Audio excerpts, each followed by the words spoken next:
حاضرین مجلس کے مرحومین کے لیے، بانیان مجلس کے مرحومین کے لیے، ہمارے مرحومین کے لیے ایک مرتبہ سورۃ الفاتحہ۔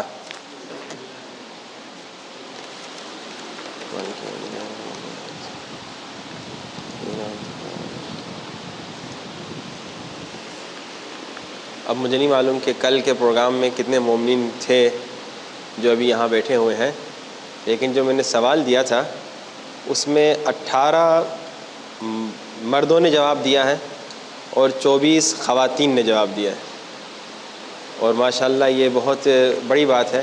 میری ایکسپیکٹیشن سے بہت زیادہ ماشاءاللہ یہ ہے کہ یہاں کے مومنین بہت ایکٹیو تھے اور سب نے 5 آیتیں وہ لکھی جس پہ وہ خود عمل کرتے ہیں۔ تو انشاءاللہ آج کی مجلس میں بھی پھر ایک الگ سوال دیں گے، امید ہے کہ آج بھی اچھا پارٹیسپیشن ہو۔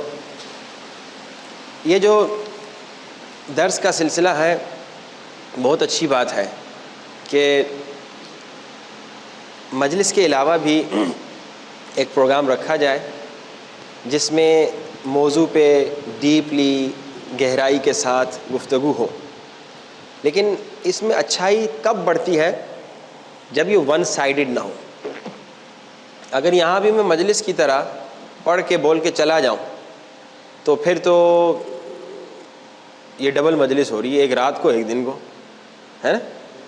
لیکن اس درس کا مقصد آپ لوگوں کے ذہن میں کیا ہے مجھے نہیں معلوم، لیکن عام طور پہ ہمارے لیے، ہم جوانوں کے لیے جب ہم یونیورسٹی جاتے ہیں یا جو نوجوان جب کالج جاتے ہیں، درس کا کیا مطلب ہوتا ہے کہ جب کوئی چیز سمجھ میں نہیں آئی تو ٹیچر سے پوچھتے ہیں، ٹیچر یہ بات مجھے سمجھ میں نہیں آئی، اور جب تک سمجھ میں نہیں آئی تب تک پوچھا جاتا ہے۔ کبھی کبھی پورا کلاس ناراض ہو جاتا ہے۔ مجھے یاد ہے میں ایک کلاس میں تھا، ہم فلسفہ پڑھ رہے تھے، تو ایک بات مجھے سمجھ میں نہیں آئی تو میں نے پوچھا، ٹیچر نے جواب دیا، کنونس نہیں ہوا، پھر پوچھا آدھا گھنٹہ میرے سوال پہ چلا گیا۔ دوسرے بچوں نے کہا بس بھی کرو، میں نے کہا بھائی کلاس ہے، میں جب تک سیکھوں گا نہیں تو آگے کیسے بڑھوں گا؟ تو مجھے نہیں معلوم کہ پچھلے آپ کے دروس کیسے گزرے تھے، لیکن یہاں پہ جو ہم آپ کی خدمت میں ہوں گے کچھ دن انشاءاللہ، کم سے کم آخری 10 منٹ، درمیان میں نہیں تاکہ وہ کیونکہ ٹائم لیمیٹڈ ہے ہمارے پاس، تو آخر میں 10 منٹ ہم آپ کو دیں گے۔ آپ انشاءاللہ آج تو لے کر نہیں ہے، کاغذ قلم ساتھ لے کر آئیے گا، اور جو یا امام بارگاہ والے کاغذ قلم پرووائڈ کیجیے گا کہ جس کے ذہن میں جو سوال ہے فوراً لکھ لے، کیونکہ ہو سکتا ہے کہ جب میں 10 منٹ پہ پہنچا ہوں آپ کے ذہن میں کوئی سوال آیا ہو، لیکن جب میں 30 منٹ میں پہنچا وہ سوال نکل جائے، ہو بھی سکتا ہے، تو پھر آپ کے ذہن میں وہ بات رہ جائے۔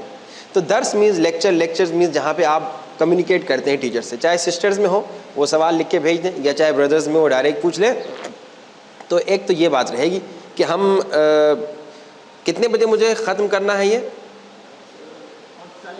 5:40، تو سمجھیے 5:30 تک میں کوشش کروں گا کہ میں روک لوں، 5:30 سے 5:40 تک 10 منٹ جو آپ نے سوالات پوچھنے ہیں، لیکن سوالات جو ہیں وہ اس میں یہ چیز کا خیال رکھیے گا کہ مولا علی نے پوچھا سلونی، پوچھو جو کچھ پوچھنا ہے، کسی نے آگے پوچھا میرے سر کے بال کتنے ہیں، ایسے بیکار سوال نہیں پوچھنے، ٹھیک ہے نا؟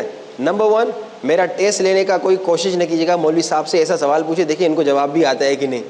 وہ ایک جگہ میں گیا تھا بیلجیم میں، تو ایک مومن نے عجیب و غریب سوال پوچھا، یا ایک مرتبہ آسٹریلیا میں تھا، انہوں نے کہا مولانا چاند پہ جائیں گے تو نماز پڑھیں گے تو قبلہ کس طرف ہوگا؟ میں نے کہا پہلے چاند پہ جاؤ پھر وہاں سے فون کر کے پوچھنا۔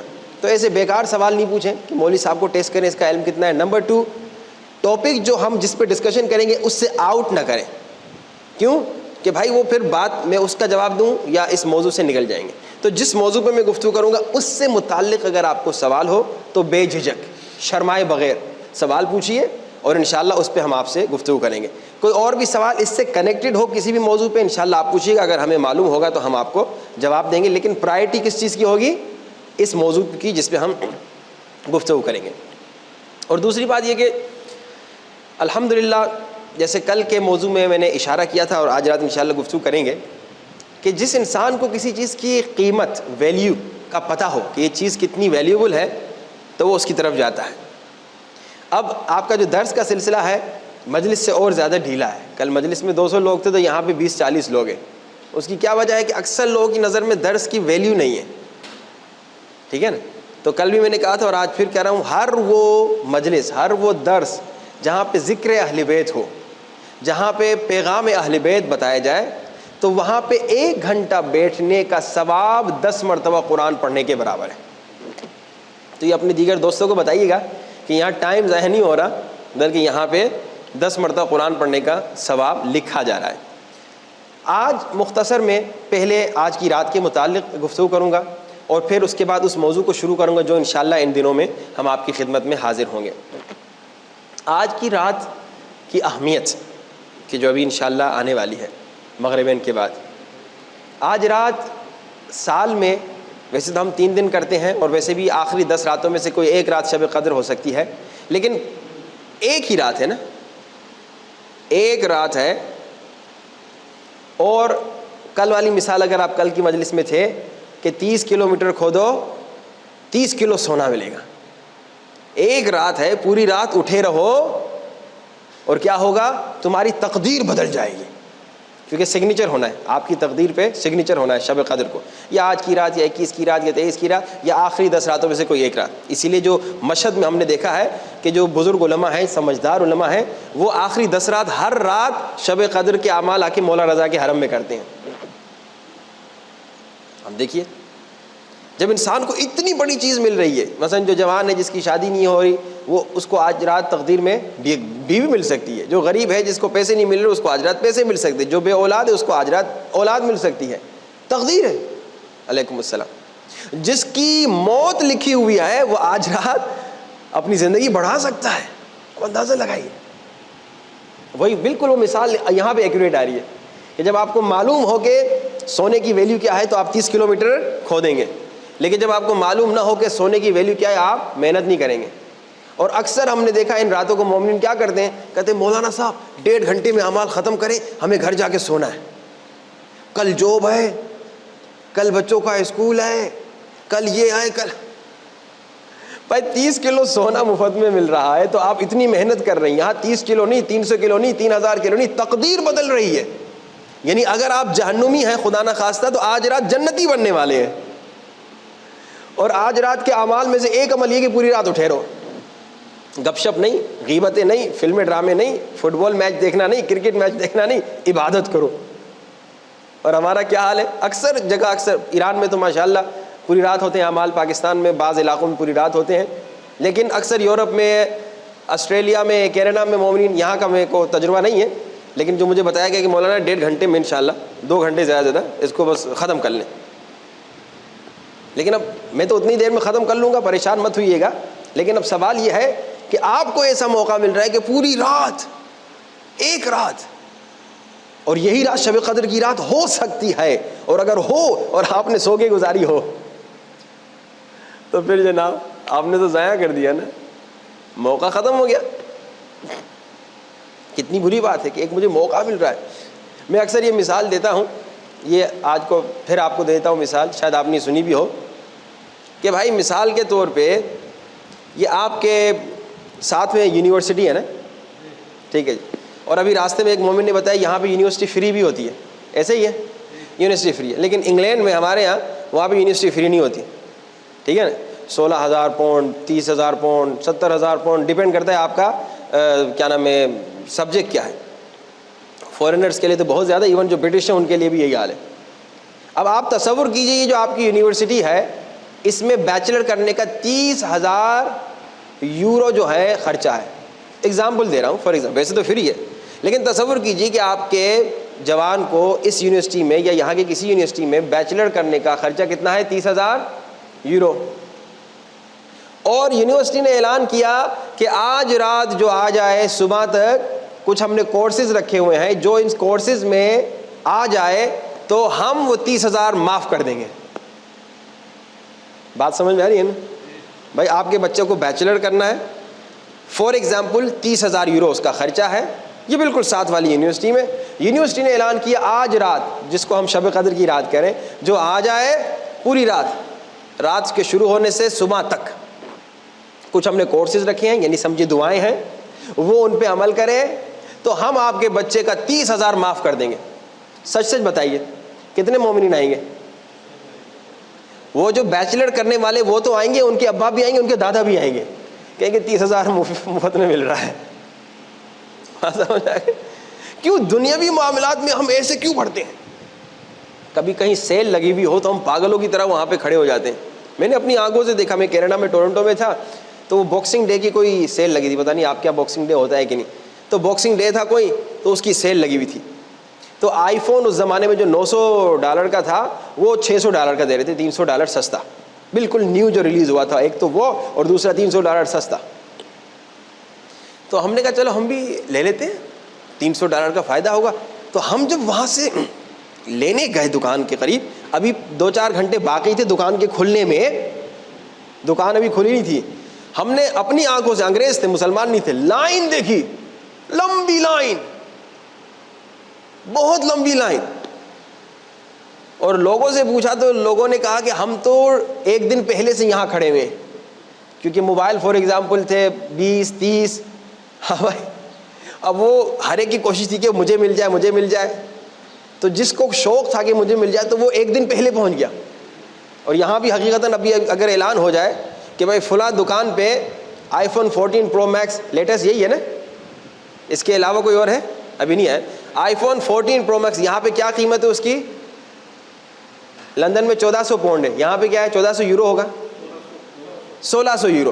اگر 1600 یورو کا ابھی اگر کوئی اعلان کر دے, میسج آپ سب کو آ جائے موبائلوں میں کہ بھائی ابھی 5:15 بجے 5 منٹ کی ڈرائیو پہ, بالکل 5 منٹ کی ڈرائیو پہ ایک شاپ ہے موبائل کا جو 1600 یورو کا موبائل دے رہا ہے 400 یورو میں. میں لکھ کے دوں گا, آپ مجھے چھوڑ کے چلے جائیں گے, یہاں حال خالی ہوگا, لمبی لائن لگے گی, آپ لوگ مجھے چھوڑ کے چلے جائیں گے کہ بھائی مولانا آپ سے تو کل مل سکتے, موبائل کل نہیں ملے گا, ہے نا, آپ سے کل مل سکتے, موبائل کل نہیں ملے گا. آفر آج لگی ہے, کل نہیں لگے گی. شب قدر بھی ہے, آفر آج لگی ہے, یا ان 10 دنوں میں ایک رات ہو سکتی ہے, آخری 10 راتوں میں سے, اس کے بعد نہیں لگے گی. یہاں 400, 500, 1000 یورو کی لالچ میں ہم اتنی محنت کرتے ہیں دنیا میں, لیکن آخرت کی صرف بات نہیں شب قدر, دنیا میں تقدیر بدل سکتی ہے, دنیا میں تقدیر بدل سکتی ہے. یہ شب قدر نہیں, تقدیر کی رات, اور اس میں ہم سستی کریں تو پھر تو میرے خیال میں وہ جو میں نے کہا تھا نا, یا بہت بچہ ہو یا کوئی سادہ سا آدمی ہو, وہی سونے کے کھودنے کی طرف نہیں جائے گا اگر اسے پتہ چلے کہ 30 کلو میٹر کھودنے سے 30 کلو سونا ملے گا. تو پھر اب ہمارا شمار یا بچوں میں ہوگا یا ان سادہ سمپل لوگوں میں ہوگا جنہیں قیمت کا پتہ نہیں. میں آج رات کو آپ کو صبح تک نہیں بٹھائے رکھوں گا, لیکن میں صرف بتا رہا ہوں کہ اگر آپ لوگ کا یہ روٹین ہے کہ آپ 1.5 گھنٹہ 2 گھنٹہ عمل کر کے چلے جاتے ہیں گھر, کوشش کیجیے کہ گھر میں بیٹھ کے ذکر کریں, دعا کریں, تقدیر اپنی بدلوانی ہے. اور انشاءاللہ آج کے اعمال میں جیسے ایک غسل تھا, تو انشاءاللہ آپ لوگ غسل کر کے آئے ہوں گے, اگر نہیں کیا اس درس کے بعد فوراً دوڑیے غسل کر کے واپس پھر آئیے اگر ممکن ہے, گھر قریب ہے. ادروائز انشاءاللہ آئندہ شب قدروں میں آنے سے پہلے غسل کر کے آئیے گا. شب قدر کا غسل اور آج کے اعمال وہ انشاءاللہ آپ کو رات کو بتائیں گے آج کے اعمال. لیکن آج رات نمبر 1 سونا نہیں ہے, کوشش کریں حتی الامکان. ایسا نہ ہو کہ وہ ایک جگہ پہ مومن نے کہا مولانا آپ نے کہا سونا نہیں ہے, سونا نہیں ہے, 2-2:30 بجے تک میں اٹھا رہا, 3 بجے میں سو گیا. مولانا سحری بھی گئی, پورا دن میں بھوکا رہا, نماز بھی میری چلی گئی. ایسا نہ ہو کہ مستحب کے چکر میں واجب نکل جائے, یہ بھی نہیں کرنا.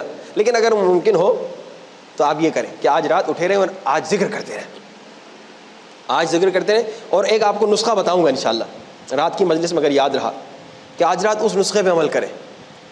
یہ موقع اللہ نے دیے ہیں, اس کی ویلیو کو سمجھیں, اس کی اہمیت اور قیمت کو سمجھیں, تب آپ اس کی طرف بڑھیں گے. اگر نہیں سمجھیں گے تو آپ کوئی اس کو اہمیت نہیں دیں گے. آج رات کیا مانگیں؟ پیسہ مانگوں, بیوی مانگوں, بچہ مانگوں, شہرت مانگوں, گھر مانگوں, بڑی گاڑی, کیا مانگوں آج رات؟ یہ ساری چیزیں انسان کی ضرورت کی ہیں, اس میں کوئی شک نہیں. لیکن علماء کہتے ہیں کہ نمبر 1 آج رات دعا کرنے سے پہلے, آج جب بھی دعا مانگیں اپنے لیے, جو بھی, اگر بیمار ہو, اگر بچہ نہیں ہوتا, اگر بیوی نہیں ملتی, کوئی بھی پرابلم ہے, آج رات اپنے لیے دعا کرنے سے پہلے ایک کام کرو. کیا کریں؟ دوسروں کے لیے دعا کرو. ہمارا کیا حال ہوتا ہے, پہلے اپنے لیے دعا کرتے ہیں, خدا مجھے یہ دے, مجھے وہ دے, مجھے نہیں. سوچئے آپ کا کون دوست ہے، کون رشتہ دار ہے، چاہے یہاں پہ، چاہے ہندوستان میں، چاہے پاکستان میں، اسے کیا ضرورت ہے؟ خدایا میرا ایک دوست ہے، ایک مومن بھائی ہے، میری ایک بہن ہے ہندوستان میں، پاکستان میں، مڈغاسکر میں، پتہ نہیں فلاں جگہ پہ اس کی یہ مشکل ہے، خدایا اس کی مشکل کو دور فرما۔ خدایا وہ فلاں میرا دوست ہے، اس کو 15 سال سے بچہ نہیں ہو رہا، خدا اسے بیٹا عطا فرما۔ خدا میرا فلاں دوست ہے، اس کو بچہ ہو گیا، اس کو اوٹزم ہے، تو خدایا اس کے بچے کو شفا عطا فرما۔ یعنی جس کو جو جو بیماری ہے ان کے لیے دعا کریں۔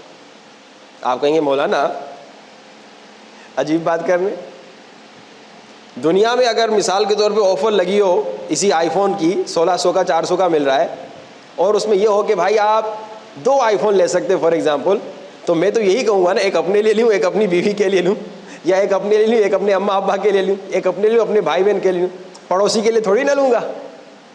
یہی ہے نا بھائی، یہی تو غلطی ہے۔ میرے گھر میں اگر 4 آئی فون پڑے ہوئے ہیں اور آئی فون کی آفر لگی ہے، میں پھر بھی جا کے آئی فون لینے جا رہا ہوں اپنے لیے کہ میرے پاس آئی فون 30 ہے، چلو 14 کر لوں گا، تو اس کو کیا کہتے ہیں؟ ہرس، لالچ۔ یہ لالچ کو چھوڑ دو، نہ آئی فون 13 قبر میں آئے گا، نہ آئی فون 14 قبر میں ساتھ جائے گا، لیکن کیا قبر میں آئے گا؟ کسی ضرورت مند انسان کی آپ نے ضرورت پوری کی۔ اب یہ تو آئی فون کی مثال ہے، ضرورت مند کو آئی فون دینے کی ضرورت نہیں ہے، چھوٹا موبائل بھی اس سے کام چل جائے گا، مثال دے رہا ہوں میں ایک۔ لیکن فار ایگزامپل اگر اس کو آئی فون کی ضرورت بھی ہے، میں صرف مثال دے رہا ہوں، تو کسی انسان مومن کی یا ایون کسی غیر مومن کی ضرورت کو آپ پورا کر رہے ہیں، یہ ہے اصل جو آپ کے قبر میں آئے گا۔ علیکم السلام۔ اچھا دنیا میں تو ٹھیک ہے، دکاندار آپ کو کہے گا کہ 2 لے سکتے ہو آئی فون، آپ نے ایک کیا نام ہے اپنے پڑوسی کے لیا، اس کو ضرورت تھی، ایک اپنے بھائی کے لیا پاکستان ہندوستان میں، اس کو ضرورت تھی، دکاندار کو پتا چلا وہ آپ کو تیسرا آئی فون نہیں دے گا، کہ کبھی میرا کیا جائے۔ لیکن اللہ کا قانون الگ ہے۔ اللہ کیا کہتا ہے؟ دیکھو دعا جب مانگو نا، پہلے دوست کے لیے، پڑوسی کے لیے، عراقی مومن ہے، میرا کوئی اس سے جانا، عراق میں فلسطین کا مسلمان ہے، میرا اس سے کوئی لینا دینا نہیں، ایران میں کوئی مومن ہے، میرا کوئی اس سے لینا دینا، لیکن مجھے پتا ہے وہ مشکل میں اس سے کوئی اور مدد نہیں کر سکتا، کم سے کم اس کے لیے دعا کرو۔ خدایا وہ بیچارہ جو فلسطین میں مظلوم ہے، وہ جو عراق میں مظلوم ہے، وہ جو لبنان میں مظلوم ہے، وہ جو افغانستان میں مظلوم، خدایا اس کی مشکل کشائی فرما۔ خدا کا قانون دنیا کے دکاندار کی طرح نہیں کہ دکاندار کہے بھائی میں نے کہا تھا 2 لو، اپنے لے لو یا کسی اور کے لو، میں تیسرا نہیں دوں گا۔ خدا کہے گا اچھا اس نے دعا مانگی شب قدر کو اس فلسطینی کے لیے، اس عراقی کے لیے، اس لبنانی کے لیے، اس ایرانی کے لیے، اس افغانی کے لیے، اس پاکستانی کے لیے، اس افریقن کالے کے لیے، اپنے لیے ابھی تک دعا نہیں مانگی۔ خدا فرشتوں اب جو بھی دعا اپنے لیے مانگے گا اس کی فوراً قبول کر دو۔ بھائی اللہ کا قانون ہے نا، اللہ کا قانون دنیا قانون کی طرح نہیں، اللہ سخی ہے، اسی لیے اللہ سخاوت مند کو، سخی انسان کو پسند کرتا ہے، اسی لیے اللہ کو کنجوس انسان بالکل نہیں پسند۔ اللہ نے کہا البخیل، بخیل جو ہے وہ جہنم کے قریب ہے، جنت سے بہت دور ہے۔ اور سخی، حاتم چائی سخی تھا، مسلمان نہیں تھا جب مرا، سخی تھا، لیکن حدیث بتاتی ہے اس کی سخاوت کی وجہ سے، کیونکہ مسلمان نہیں مرا، جہنم میں بھی اگر چلا جائے تو جہنم کی آگ اسے نہیں جلائے گی۔ اللہ کو سخی انسان پسند ہے۔ لیکن یورپین ممالک میں، اور یہ بھی کیونکہ ہے تو افریقہ میں نا، افریقہ میں آپ کا یہ کاؤنٹ ہوتا ہے نا، یا کسی اور جگہ کاؤنٹ ہوتا ہے؟ یہ آپ کا آئلینڈ افریقہ میں ہے، افریقہ میں، تو یورپ میں اور اس آپ کے اس آئلینڈ میں، کیونکہ وہاں کا سمجھیے افریقہ کا تو ہے لیکن نام کا ان کا ہے، تو جو آپ کو سکھایا جاتا ہے وہ ایک کنجوسی، مائزرنس، صرف اپنے بارے میں سوچو، دوسروں کے بارے میں نہیں سوچو۔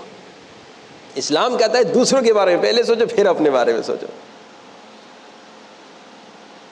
جو اہل بیت نے سکھایا اس کی میں آسان مثال آپ کو دوں، جو آپ لوگ پڑھتے ہیں سورہ دہر، سورہ انسان میں، یہ ہائیسٹ لیول ہے، ابھی ہم وہاں پہنچے نہیں ہیں البتہ، یہ ہائیسٹ لیول ہے۔ کیا ہے کہ خود پنجتن پاک، بھوکے تھے، پیاسے تھے، روزہ رکھا، ایک دن یتیم کو، ایک دن اسیر کو، ایک دن مسکین کو اپنا کھانا دے دیا۔ اچھا ہمارے لیے کیا ہے جو ہم اس لیول پہ تو نہیں پہنچے، عوام جو ہے، ہمیں قرآن میں سورہ اسراء میں کہا گیا اے انسان نہ اپنا ہاتھ اتنا بند کر دو کہ اس میں سے ایک سکہ، ایک یورو بھی نہ نکلے، مثال دے رہا ہوں یورو کی، نہ اتنا کھول دو کہ سارا گر جائے اور تم خود فقیر بن جاؤ۔ یعنی ابتدائی لیول میں ہمیں ایسا بننا ہے، ٹھیک ہے نا؟ لیکن پھر انشاءاللہ جو اہل بیت کی لیول اگر وہاں تک پہنچ گئے تو وہ یہ ہے کہ خود بھوکا رہو اور دے دو دوسرے کو۔ حضرت عباس کی لیول کہ خود بھی پیاسے ہیں لیکن کہا پانی میں نہیں پیوں گا جب تک میرا مولا حسین نہ پیے۔ یہ وہ ہائی لیول ہے، لیکن کم سے کم اتنے تو بن جائے کہ یہ ڈھیلا ہاتھ رکھو، نہ اتنا ٹائٹ کہ کچھ نہ نکلے اس میں سے، نہ اتنا ڈھیلا کہ سارا گر جائے. لیکن دعا کے معاملے میں تو نہ کچھ نقصان ہونے والا ہے نہ کوئی جانے والا ہے، بلکہ ملنے والا ہے. تو آج رات کیا مانگے؟ سب سے پہلی بات، آج رات کوئی بھی دعا مانگنے سے پہلے، ابھی میں نے بتایا نہیں کہ کیا مانگے، کوئی بھی دعا مانگنے سے پہلے آج رات کیا کرے؟ پہلے دوسروں کے لیے دعا مانگے. یتیم، اسیر، مسکین، غریب، پاکستانی، افغانی، ہندوستانی، افریقن، جو بھی ضرورت مند ہے، مومن، غیر مومن، انسان، شریف انسان کے لیے. ایون آپ جو نان مسلم ان کی ہدایت کی دعا مانگے، خدایا وہ جو اتنی بڑی نعمتوں سے غافل ہیں انہیں ہدایت نصیب فرما. دعا مانگے سب کے لیے. دوسرا، آج رات کیا کریں؟ دعا کیا مانگے؟ اس سے پہلے اپنی دعا سے پہلے دوسروں کے لیے دعا مانگے. اور آج رات امام زمانہ کے ظہور کی دعا کریں.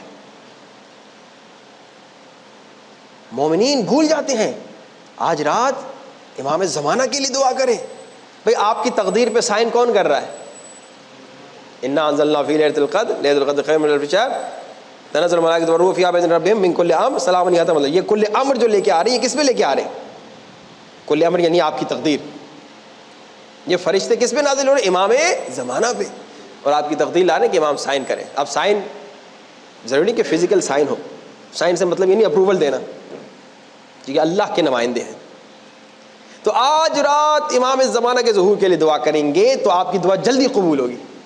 روایات بتا رہی میں، کیونکہ ٹائم بہت قلیل ہے، انشاءاللہ کل پرسوں بھی تھوڑا اس شب قدر کی اہمیت پہ گفتگو کروں گا تو اس میں اشارہ کروں گا کہ امام زمانہ کے لیے دعا کرنے سے کتنے آپ کو فائدے ہوتے ہیں. تو آج رات امام زمانہ کے لیے ضرور دعا کریں. تو کیا ہوا؟ نمبر 1، میں آہستہ آہستہ آپ کو ساتھ لے چل رہا ہوں. آج رات کے بارے میں اگر آپ کو پتا ہو کہ کتنی قیمتی رات ہے تو سو کے ضائع نہیں کریں گے، ڈرامے دیکھ کے ضائع نہیں کریں گے، گپ شپ کر کے ضائع نہیں کریں گے، پوری رات اٹھے رہیں گے. اور آج کے اعمال میں سے ایک عمل پوری رات اٹھے رہنا ہے. اور پھر آپ دعا مانگیں گے. دعا مانگنے سے پہلے کیا کریں؟ پہلے دوسروں کے لیے دعا کریں، پھر امام زمانہ کے ظہور کی دعا کریں. بلکہ اس کو پہلے کر دیں، پہلے امام زمانہ کے ظہور کی دعا کریں، پھر دیگر تمام مومنین کے لیے دعا کریں. اب اپنے لیے مانگیں. سلسلہ یاد ہے نا؟ اب اپنے لیے، اب کیا مانگوں؟ بہت ساری چیزیں مانگ سکتے ہیں، لیکن 3 چیزیں بلکہ 2 چیزیں اس کی طرف میں اشارہ کرتا ہوں. نمبر 1، عافیت مانگیں. عافیت کیا ہے؟ یعنی ہیلتھ. اللہ سے آج رات ہیلتھ مانگیں. کس چیز کی ہیلتھ؟ ایک جسم کی ہیلتھ اور ایک روح کی ہیلتھ.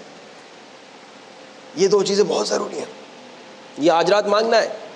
فقیری کریں اللہ سے، میرے اللہ. اچھا، یہ روایت بتاتی ہے انسان کے پاس بہت ساری چیزیں جب تک ہوتی اسے احساس نہیں ہوتا. صحت مندی جب تک ہوتی اسے پتہ نہیں چلتا کہ صحت مندی کتنی بڑی چیز ہے. جب تک ڈائبٹیز نہیں ہوتی تب تک انسان کو پتہ نہیں چلتا کہ بغیر ڈائبٹی والی زندگی کتنی اچھی تھی. جب ہو جاتی تب پتہ چلتا ہے کہ ارے اس وقت تو گلاب جامن بھی کھا سکتے تھے، برفی بھی کھا سکتے تھے، اب تو سارا منع ہو گیا. جب تک صحت ہوتی ہے تب تک انسان کو پتہ نہیں چلتا، وہی اہمیت نہیں ہوتی کہ یہ کتنی بڑی نعمت ہے. تو اس لیے دعا کرو آج رات، خدایا ایسا نہ ہو کہ میں ویل چیئر پہ آ جاؤں، ایسا نہ ہو کہ مجھے ڈائبٹیز ہو جائے، ایسا نہ ہو کہ مجھے ہارٹ اٹیک ہو جائے، ایسا نہ ہو کہ میری آنکھ کمزور ہو جائے، ایسا نہ ہو کہ مجھے کوئی بیماری ایسی لگ جائے جو میں اس کا محتاج ہو جاؤں. آج رات صحت مانگی، ایک جسم کی صحت، دوسرا روح کی صحت. میرے اللہ ایسا نہ ہو کہ میں کسی ایسے گناہ میں مبتلا ہو جاؤں، ایسا نہ ہو کہ میں نامحرموں کو دیکھنے میں مبتلا ہو جاؤں، ایسا نہ ہو کہ میں گانے سننے میں مبتلا ہو جاؤں، ایسا نہ ہو کہ میں خدا نہ خواستہ کسی بڑے گناہ میں مبتلا ہو جاؤں. خدایا جیسے میرے جسم کو تو بیماریوں سے دور رکھ رہا ہے نا، جیسے یہ میری دعا ہے، ویسے میرے نفس کو بھی شیطان سے دور رکھ، میرے روح کو بھی اتنا پاورفل بنا دے کہ وہ کبھی شیطان کی بات نہ مانے. یہ بہت ضروری دعا ہے. یہ دعا کیجئے کہ خدایا، اور انشاءاللہ اس پہ تفصیلی گفتگو ہوگی، کہ خدایا میری صحت، جسم میرا صحت کے ساتھ رہے، اور خدایا میری روح بھی صحت مند رہے. یعنی میں برائی کی طرف نہ جاؤں، گناہ کی طرف. اور صرف دعا نہیں بلکہ دعا کے ساتھ آپ نے پریکٹیکل عمل بھی کرنا ہے کہ جب شیطان کا ہے نا کہ بھائی جسم کے لیے بھی روح کے لیے بھی، جب دعا کریں نا آپ یہ کہ آج رات خدایا میرے جسم کو صحت مند رکھ، تو پھر سحری کے ٹائم پہ جب شیطان کہے نا خوب اوور فلو کرو پیٹ کو، پورا دن بھوکا رہنا ہے، تو آپ لڑیے شیطان سے، نفس امارہ سے لڑیے کہ کیوں کروں، یہ اوور فلو کرنے سے تو نقصان ہوتا ہے. ٹھیک ہے 12 گھنٹے کا روزہ ہوگا، 15 گھنٹے کا روزہ ہوگا، 13 گھنٹے کا روزہ ہوگا، لیکن کیوں میں اوور فلو کروں؟ یہ تو میرے جسم کو نقصان ہوگا۔ تو آپ لڑیں بھی، دعا جب کر رہے ہیں کہ خدایا میرے روح کو موٹا بنا، یعنی مجھے گناہوں سے روک، تو ساتھ میں کنٹرول بھی کریں۔ جب شیطان کہے نا نامحرم کو دیکھو تو فوراً نظریں جھکا دیں، میں کیوں ایسا کام کروں جس سے اللہ ناراض ہو، نبی ناراض ہو، علی ناراض ہو، مولا امام زمانہ ناراض ہو۔ ایک یعنی دوسری دعائیں بعد میں مانگیں، ایک عافیت یعنی صحت مندی، ہیلتھ، جسم کی اور روح کی۔ دوسرا آج رات کیا مانگے؟ دوسرا آج رات عاقبت بخیری مانگے۔ خدایا ایسا نہ ہو کہ پوری زندگی تو شیعہ تھا لیکن مرتے دم خدا نہ خواستہ غلط راستے پہ چڑھ کے مر گیا، ایسا نہ ہو کہ پوری زندگی مسلمان تھا مرتے دم کوئی غلط راستے پہ چڑھ جاؤں۔ کئی واقعات انشاءاللہ آئندہ راتوں میں سناؤں گا۔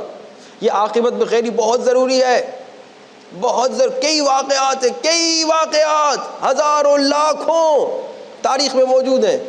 مومن، عالم، عابد، زاہد، مولا کا قریبی دوست، بڑا نیک، مگر ایک بری عادت کی وجہ سے، ایک نفس کی بات سننے کی وجہ سے، ایک شیطان کی بات سننے کی وجہ سے مرتے ہوئے دشمن بن کے مرا۔ اس پہ انشاءاللہ تفصیلی گفتگو ہوگی۔ تو یہ خیال رکھیے، یہ دعا کہ خدایا عاقبت بخیر کرنا، ایسا نہ ہو کہ میں مولوی عالم دین، میں شیعہ، میں عاشق و عزادار حسین، لیکن مرتے دم کوئی غلط آدمی بن کے مروں۔ نہیں نہیں نہیں، خدایا مرتے وقت مجھے شیعہ مارنا، زبان پہ لا الہ الا اللہ محمد رسول اللہ علی ولی اللہ ہو، میرا سر مولا حسین کے قدموں پہ ہو، یعنی ایسی موت ہو، عاقبت بخیری۔ کہ انشاءاللہ میں جیسے کل انشاءاللہ بتاؤں گا، اور پرسوں جب تک کہ شب قدر کی اہمیت پہ گفتگو ہوگی مختصر، کہ کئی لوگ ہیں کہ جو نیک تھے مگر گمراہ ہو کے مرے، اور کئی ایسے تھے جس کی مشہور مثال حضرت حور ہے۔ حضرت حور یزیدی تھے، یزیدی سپہ سالار تھے، مگر جب مرے تو کیا مرے؟ حسینی، ماشاءاللہ۔ آج حور پہ کوئی لعنت نہیں کرتا بلکہ کہتا ہے حور رحمت اللہ علیہ، حالانکہ یزیدی تھا، حالانکہ یزیدی تھا۔ دیکھیے یہ ایسی دعا مانگے کہ اگر خدا نخواستہ میں گمراہ بھی ہوں، کسی غلط چیزوں میں انوالو بھی ہوں، لیکن خدایا ایک کرم کرنا، اس سے نجات دے دے مجھے، میں مرتے وقت حر کی طرح پاک مروں، حسینی مروں، عاشق حسین مروں۔ تو یہ میں نے پورا آج رات کا پروسیس آپ کو بتا دیا۔ اب آپ کے سوالات کی منزل آ رہی ہے، میں پھر ریپیٹ کرتا ہوں تاکہ آپ کو بات انشاءاللہ یاد رہے۔ اب میں پھر پوچھ رہا ہوں، مجھے نہیں معلوم کہ میں جب اردو بول رہا ہوں آپ سب سمجھ رہے ہیں نا؟ اردو سمجھ میں، جس کو میری اردو سمجھ میں نہیں آ رہی بلند ترین صلوات پڑھے۔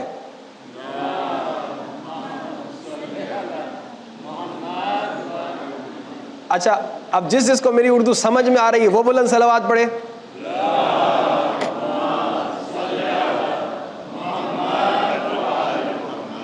پہلی صلوات نے یہ بتایا کہ 30-40% لوگوں کو یا تو میری اردو سمجھ میں نہیں آ رہی، یا ابھی جو میں گفتگو کر رہا تھا ان کا ذہن دکان میں تھا، بزنس میں تھا، کہیں اور تھا۔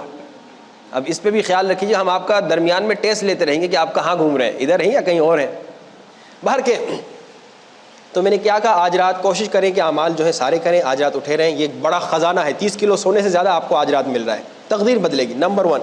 نمبر 2، جب دعا مانگے تو کیا مانگے؟ پہلے امام زمانہ کے ظہور کی دعا کریں، پھر دوسرے تمام مومنین مومنات مظلومین انسانوں کے لیے دعا کریں، پھر جب اپنے لیے بھی دعا مانگیں تو کیا کریں؟ نمبر 1 کیا مانگیں؟ عافیت یعنی صحت مندی، جسم کی صحت مندی اور روح کی صحت مندی۔ دعا کے ساتھ ساتھ پریکٹیکلی بھی کنٹرول بھی کریں، اوور فلو نہ کرے پیٹ کو، اسی طرح گناہ کی طرف شیطان لے جائے تو خود پہ کنٹرول کرے۔ اور تیسرا عاقبت بخیری کی دعا کریں کہ خدایا مروں تو شیعہ مروں، جیسے پیدا شیعہ ہوا تھا، جیسے پاک فطرت کے ساتھ آیا تھا، اسی طرح پاک فطرت سے اس دنیا میں سے جاؤں۔ اب صلوات پڑھتے ہوئے اس کے بعد جس کو جو سوال ہے پوچھ لے، بعض بلند صلوات۔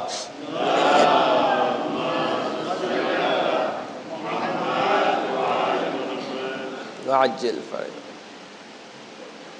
کسی کو کوئی سوال نہیں؟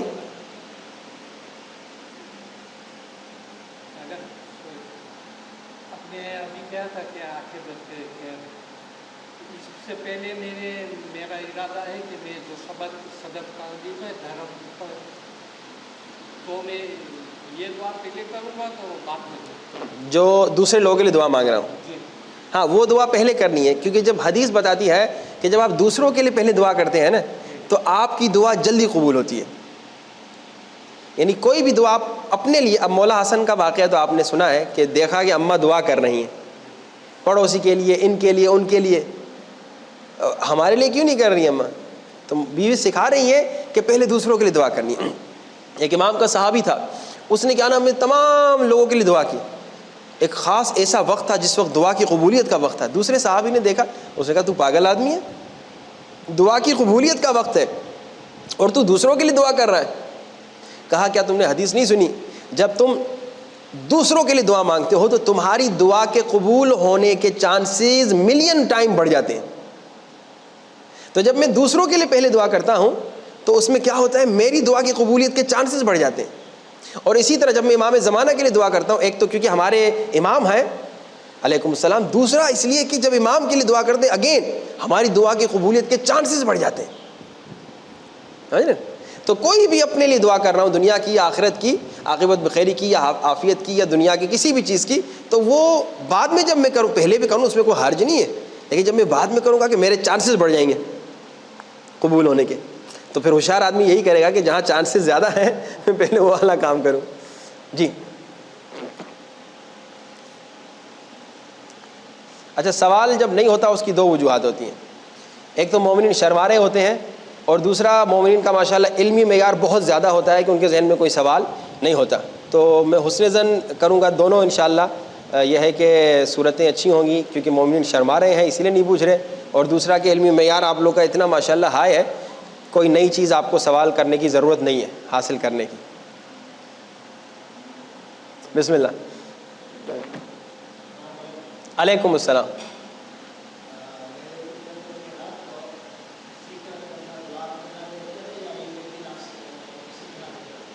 بہت زبردست سوال پوچھا.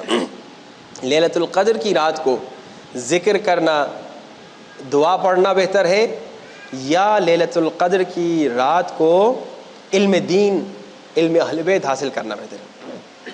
دیکھیے جتنے اعمال ہیں لیلۃ القدر کے، ان کو اب ایک تو راتیں ہوتی ہیں جو بہت چھوٹی، ابھی وہ راتیں نہیں، ابھی لمبی راتیں ہیں. تو ابھی کی رات کے حساب سے تقریباً کتنے 12 گھنٹے کی رات ہوگی نا آپ کی، 12 گھنٹے کا. آپ تمام لیلۃ القدر کے اعمال جتنی کتابوں میں لکھے ہیں، مفاتیح الجنان میں لکھے ہیں، دیگر کتابوں میں لکھے ہیں، سارے اعمال بھی کر لیں نا سارے ملا کے، تو 6 گھنٹے سے زیادہ ٹائم نہیں لگے گا. باقی 6 گھنٹے کیا کریں، کھاتے رہیں؟ نہیں. وہی سوال جو انہوں نے پوچھا، علم دین حاصل کریں. بلکہ میں ایک اور آپ کو کہتا چلوں بات کہ فکر کریں.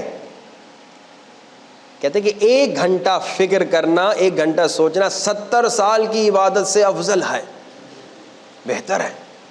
فکر کریں، سوچیں کہ اللہ نے مجھے، مثال ایک آئیڈیا دے رہا ہوں، اللہ نے مجھے شیعہ بنایا، عاشق علی بنایا، وہابی گھر میں بھی تو میں پیدا ہو سکتا تھا. اللہ نے مجھے شیعہ کیوں بنایا؟ مجھ سے اللہ کیا چاہتا ہے؟ اللہ نے مجھے مسلمان بنایا، مجھے اللہ یہودی گھر میں بھی تو پیدا کر سکتا تھا. اللہ نے مجھے مسلمان بنایا، کیا مجھ سے کام لینا ہے؟ سوچیں. اچھا اللہ نے مجھے انسان بنایا، مجھے کتا بھی تو اللہ ہے نا، بنانا چاہے تو بنا سکتا تھا. میں اگر کتا بنتا تو مسجد میں مجھے آنے نہیں دیتے لوگ، لیکن اللہ نے مجھے انسان بنایا، کیوں؟ کیا مجھ سے کام لینا چاہ رہا ہے؟ پھر اللہ نے مجھے شیعہ بنایا، عاشق علی، نوکر علی، عاشق حسین، کہ حسین کا نام ہے آنکھوں میں آنسو آ جائے. کیوں یہ عشق حسین کیوں دیا؟ کیا کام لینا چاہتا ہے اللہ؟ اللہ کا ٹارگیٹ کیا ہے؟ اللہ کا ایم کیا ہے مجھے شیعہ بنانے میں؟ سوچے انسان میں. علمی گفتگو کرے فیملی کے ساتھ. جیسے میں نے آپ کو کل ایک نسخہ دیا تھا کہ 5 آیتیں جن پہ آپ ریگولرلی عمل کرتے ہیں وہ لے کر آئیے.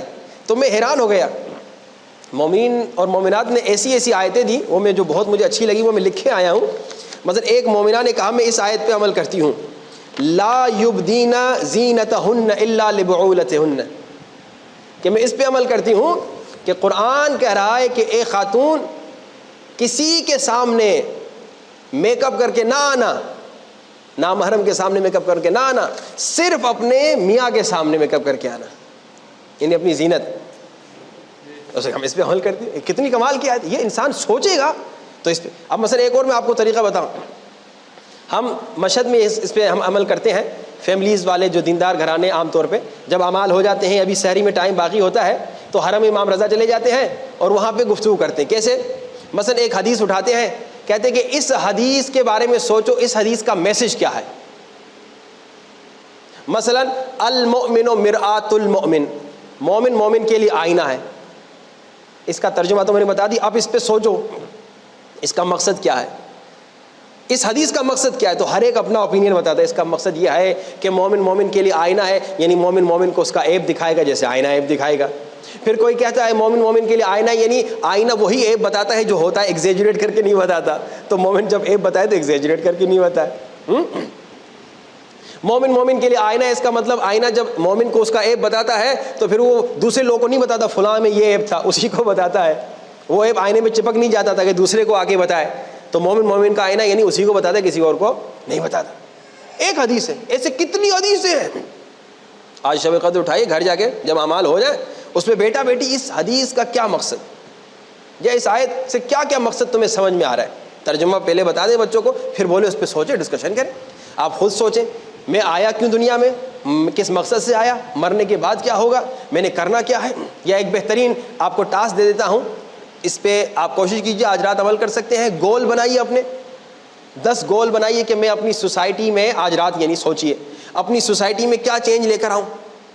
10 گول بنائیے کہ اپنی اسپریچول لائف میں کیا چینج لے کر آؤں. 10 گول بنائیے اپنی فیملی پرابلمس کو کیسے سولو کروں آئندہ سال تک کے لیے. ٹھیک ہے نا. آیت اللہ مکارم شیرازی نے تو 100 سال کے لیے اپنا گول بنایا کہ اگر میں 100 سال تک زندہ رہا تو یہ کام کروں گا. ہم ناکام اسی لیے ہوتے ہیں زندگی میں کیونکہ ہمارا گول نہیں ہوتا. کل کیا کرنا ہے, نیکسٹ ویک کیا کرنا ہے, نیکسٹ منتھ کیا کرنا ہے, نیکسٹ ایئر کیا کرنا ہے, نیکسٹ ڈیکیڈ میں کیا کرنا ہے, اور اگر میں زندہ رہا نیکسٹ سینچری تک, اس وقت تک میں نے کیا کرنا ہے. وہ کچھ تو ہو نا گول. یہ شب قدر کو اس پہ گفتگو کریں تو بہترین سوال ہے. اعمال بھی کریں, لیکن اعمال میں کوشش یہ کریں کہ وہ طوطے کی طرح جیسے نا وہ رٹا لگا رہا ہو ویسا نہ کریں. جب آپ قرآن سر پہ رکھ کے کہہ رہے ہیں بک یا اللہ, سوچیے بک یا اللہ کا کیا مقصد, یعنی میرے اللہ تجھے تیری عظمت کا واسطہ. سوچیے اللہ میں تجھ سے بات کر رہا ہوں, میں محمد, یعنی میں محمد کو وسیلہ بنا رہا ہوں.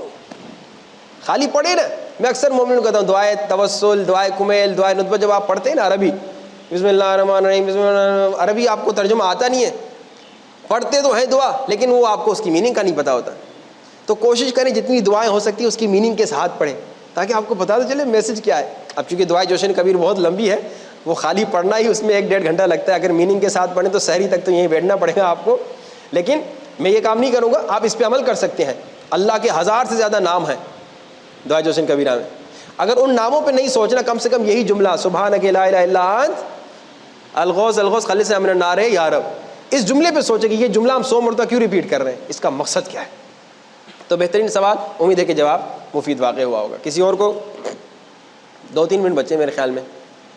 بسم اللہ. اچھا 5 منٹ بچے, اچھا 5 منٹ بچے. جی آواز ذرا تھوڑا سا.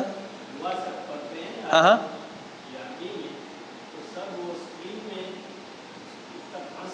زبردست, بہت اچھا ہے. یعنی بتا رہے ہیں کہ ہمارے یہاں دعا ہوتی ہے تو ٹرانسلیشن بھی ہوتی ہے, تو آپ لوگ دعا پڑھ رہے ہیں تو ساتھ میں ٹرانسلیشن پہ بھی ایک نظر رکھیں تاکہ پتہ چلے کہ مقصد کیا ہے. بہت اچھی. مولانا اسکرین میں پڑھتا ہے, سب جو اسکرین ساتھ نہیں ہوتے ہیں, وہ ہمارے کو آنکھ پہ کمزوری ہے کچھ کو, تو وہ جو مائی میننگ ساتھ پڑھتے ہیں تو ہم سمجھتے کہ کیا میں پڑھتے ہیں, کیا کہتے ہیں. ہاں بالکل, اسکرین کافی نہیں ہے. ہاں صحیح کہہ رہے ہیں. یہ بات بھی ہے کہ اب اسی لیے ہم جب اسپیشلی دعائے کمیل وغیرہ پڑھتے ہیں تو بعض جو جملے ہوتے ہیں بہت ضروری فیل ہوتے ہیں, اس کا ترجمہ بھی وہیں پہ لوگوں کو سنا دیتے ہیں تاکہ کم سے کم یہ مین باتیں ان کو یاد رہیں. لیکن چونکہ ٹائم کم ہوتا ہے تو اس کی وجہ سے ساری دعا ترجمہ نہیں ہو سکتی. لیکن آدمی خود کوشش کر, مثال دعائے کمیل کی دوں, دعائے ندبہ دوں, 52 ویکس ہے نا, تو ان 52 ویکس میں آپ ہر روز دعائے کمیل, ہر جمعرات کو پڑھنے والے, یا ہر جمعے کو دعائے ندبہ پڑھنے والے, یا ہر ٹیوزڈے کو دعائے توسل پڑھنے والے, اگر ہر روز 4 لائنوں کا بھی ترجمہ سیکھ لیں تو سال میں پوری دعا کا ترجمہ آپ سیکھ لیں گے. تو پھر جب مولوی صاحب پڑھیں گے تو آپ کو آٹومیٹک خود پتہ چل جائے گا کہ میننگ کیا ہے. سسٹرز میں کسی کو کوئی سوال ہو تو لکھ کے بھیج سکتی ہیں. جی بسم اللہ.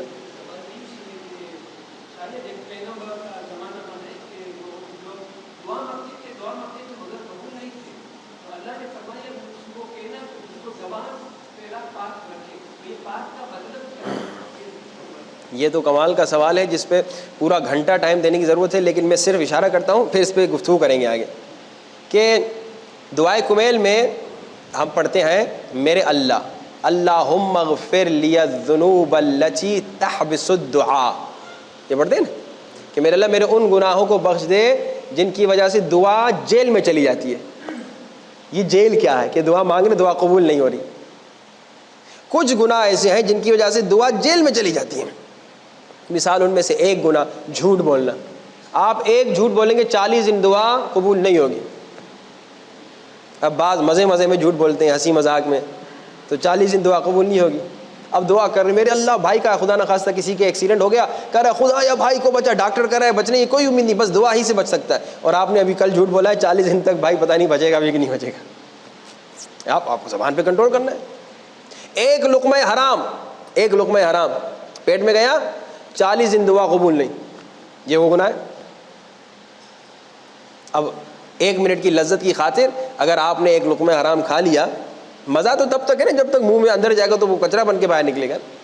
1 منٹ کے حرام لذت کی وجہ سے آپ نے حرام لقمہ کھا لیا، چاکلیٹ تھا، بسکٹ تھا، کوئی بھی سینڈوچ تھی، اور آپ کو جانتے ہوئے کھا لیا.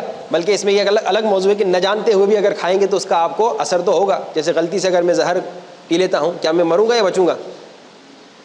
غلطی سے اگر میں زہر پی لوں میں مروں گا یا بچوں گا؟ نہیں بتا رہے آپ. بات سمجھ میں آئی؟ اگر میں غلطی سے زہر پی لوں میں مروں گا یا بچوں گا؟ مروں گا، بالکل مروں گا. کیا وہ میرا پیٹ کہے گا نہیں اس نے تو غلطی سے پیا ہے، ابھی اس کو مارنا نہیں ہے، جب یہ جان بوجھ کے پی گا تب اس کو مارنا ہے؟ اثر تو ہوگا. اسی لیے علماء کہتے ہیں کہ احتیاط کرو، بہت احتیاط کرو. غلطی سے بھی حرام گئے 40 دن دعا قبول نہیں ہوگی تو پھر کیا کریں گے؟ مصیبت میں پھنس جائیں گے. اس طرح کہہ دیے. تو اب کیا اسی لیے علماء کہتے ہیں کہ جب دعا کرو، جیسے بھی میں نے کچھ باتیں آپ کو بتائیں کہ دعا کرنے سے پہلے آپ نے کیا کرنا ہے کہ دوسروں کے لیے دعا کریں، امام زمانہ کے ظہور کے لیے دعا کریں، اپنے لیے عافیت یعنی صحت مانگیں، اپنی عاقبت بخیری مانگیں. لیکن علماء کہتے ہیں ان تمام دعاؤں سے پہلے، جو میں نے یہ پوائنٹ چھوڑا ہوا تھا آج رات کے لیے لیکن اب پوچھا ہے تبھی آپ کو بتاتا ہوں، ان تمام دعاؤں سے پہلے دعا کرنے کے آداب میں سے ایک ادب یہ ہے کہ جب بھی دعا کرو تو پہلے توبہ کرو، گریا کرو، آنسو بہاؤ اپنے گناہوں پہ.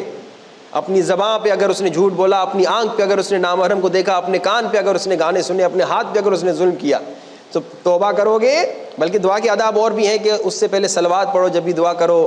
کئی دیگر آداب انشاءاللہ میں آج کے پروگرام میں اور انشاءاللہ دیگر پروگرام میں بتاؤں گا. تو توبہ جب کر کے انسان دعا مانگے گا کیا ہوگا؟ تو وہ آہستہ آہستہ دعا جیل سے نکلے گی. ڈیپینڈ کرتا ہے انسان کا گناہ خدا نہ خواستہ کتنا بڑا. میرے خیال میں اب تو ٹائم اوور ہو گیا نا.